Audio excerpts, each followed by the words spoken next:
Molly smiles and she radiates a glow around her halo.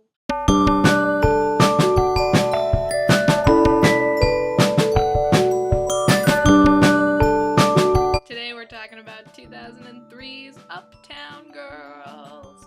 This was my first PG-13 movie, and it is all about one Molly Gunn, a rich party girl who loses all of her money and has to go become a nanny for a neurotic 8-year-old Dakota Fanning and her slutty mom, Heather Locklear.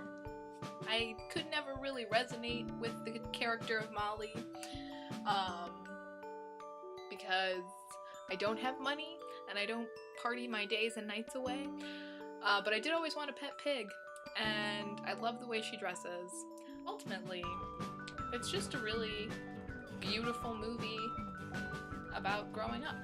It's a pretty incredible journey that we get to take with Molly as she finds herself as an adult and realizes what she needs to do and how she needs to act and, you know, become a good human as opposed to winding up just like Heather Locklear, just a rich bitch.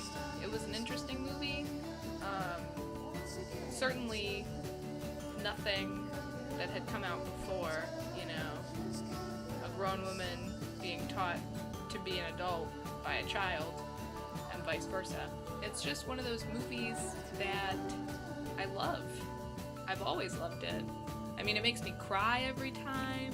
It's just so beautiful and touching and smart and emotional, and I just love it. I feel like the characters in this movie are all very dynamic. They don't all necessarily fit into like classic archetypes. They all have moments where you sit there and you love them and then you turn around and you hate them, and they all have their issues. It's a really deep movie. Like, there's a lot of heavy material in this film. Between Molly losing her parent and then Dakota Fanning losing her dad, and just the way they both choose to deal with it, and it's just so beautiful. Like, Brittany Murphy never really accepted it. She always kind of just rode on the coattails of her father's greatness. In turn, she never forgave herself for not ever saying goodbye to them. And then there's Dakota Fanning's character, who just grazes over the fact that her dad is sick and that her mom is never present, and she basically raises herself, and, you know, she just plays for a child. She did an excellent job playing just a crazy, preppy, classic New York rich kid, and she did it so well. And I love that Brittany Murphy and Dakota Fanning are two sides of the same coin, that they, you know, are both essentially spoiled brats.